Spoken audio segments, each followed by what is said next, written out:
সম্মানিত দর্শক, আসসালামু আলাইকুম। গাছ লাগান, পরিবেশ বাঁচান, ফরমালিনযুক্ত ফল খান। আজকের বিষয়বস্তু হলো যে আমের গুটি ঝরার কারণ। প্রত্যেকটা ঢালে অনেক বেশি বেশি মুকুল এসেছে, কিন্তু আমের যখন গুটি অবস্থা হয়েছে তখন গুটিগুলা ঝরে যায়। এই গুটি ঝরে যাওয়ার কারণ আজকে আপনাদেরকে দেখাতে যাচ্ছি। আমার ফেসবুকটাকে ফলো দিবেন, লাইক কমেন্ট শেয়ার করবেন, এবং আমার ইউটিউব চ্যানেলটি কমেন্টে লিংক দেওয়া আছে। আপনারা লিংকে ঢুকে আমার ইউটিউব চ্যানেলটি সাবস্ক্রাইব করবেন, বেল বাটনে ক্লিক করে রাখবেন। দ্বিতীয়ত হলো 24 সালের 5 আগস্টের পর যে বন্যা হয়েছিল, বন্যার পরবর্তী সময় থেকে এই পর্যন্ত 25 সালের মার্চের 14 তারিখ আজকে এই পর্যন্ত অতি খরার কারণে, বৃষ্টি হয় নাই, অতি খরার কারণে এবার শুকনো মৌসুম থাকার কারণে মাটিতে পানি কম থাকার কারণে এই বছর আমের গুটিগুলা ঝরে যায়। আমের গুটিগুলা ঝরে যাওয়ার কারণটা খুঁজে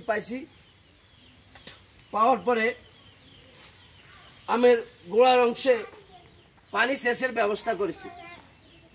পানি সেচের ব্যবস্থা করার পরে দেখা যায় আমের গুটিগুলা এখন ঝরা কমে গেছে। তো দর্শক দেখতে থাকুন, আমের গোড়াটা একটু উঁচু জায়গা, একটু উঁচু। তো পানি যদি আমি দেই তাহলে পানিটা নিচুর দিকে চলে যায়। তো চলে যাওয়ার কারণে আমি এই যে বাঁধ সিস্টেম করেছি, যে উঁচু থেকে পানিটা যেন নিচুর দিকে চলে না যায়। তারপরে এই মাটিটা পুকুরের তলায় থেকে কাদা মাটি এনে 2 দিন পরে যখন মাটিটা শক্ত হয়েছে তখন আমি পানি সেচের ব্যবস্থা করেছি।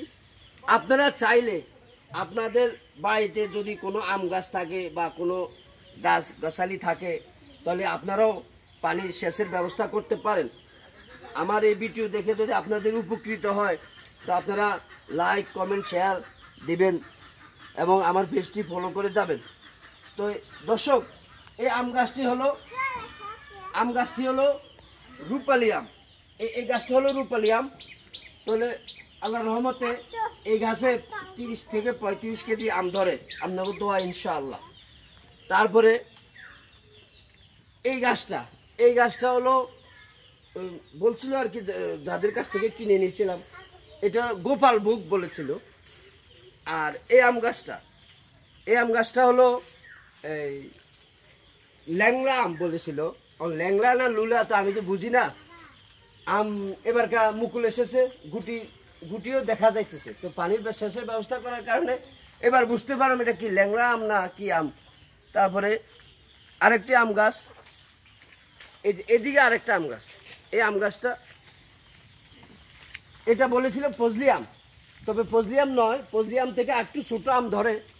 এই আম গাছটা এত মিষ্টি আম, মানে বাজার থেকে আরো তো আম কিনে খাইছি, আরো আমার বয়সে অনেক আম খেয়েছি, কিন্তু এই আমের মতো এত মিষ্টি আম আমি আর পাইনি। অনেক, এটা তো ভালো আম ধরে, 10 কেজি 15 কেজি আম ধরে। এটা তো আলহামদুলিল্লাহ এই গাছটা তো ভালো আম ধরে। তা এবার আমরা আরেকটি দেখাই। বন্ধ কর দর্শক, এবার আমি এই কিছুদিন আগে আমার মালটা গাছে ফুল আসছে এটা দেখাইছি। এখন ফুল আসার পরে যে গুটিগুলো আছে না, এই যে গুটিগুলা গুটিগুলা ঝরে যায়। ওই ঝরে যাওয়ার কারণ একটাই, এবার অতি খরার কারণে মাটিতে পানি কম থাকার কারণে এখানেও সেচের ব্যবস্থা করেছি। এখানেও মালটা গাছের গোড়াটা অনেক উঁচু থাকার কারণে পানি দিলে পানি নিচের দিকে চলে যায়। তো এখানেও ওই বাঁধ সিস্টেম করেছি, ওই ওই ওই মতেই এই পুকুর থেকে কাদা মাটি এনে এটাও বাঁধ সিস্টেম করে পানিটি জমা বাঁধা রাখা হইল। দর্শক, এই আপনাদেরকে আরও দেখাতে যাচ্ছি। দর্শক, আমার আরও আম গাছ আছে, তো সবগুলো দেখায় না, যেগুলাতে গুটি আসছে সেগুলো দেখাই। তো এই গাছটা বলেছিল বাড়িপুর, বাড়িপুর এবছরে নতুন করে গুটি আসছে। এই যে দেখা যায় গুটির মানে বোঝা যাইতেছে আমটা বড় জাতের।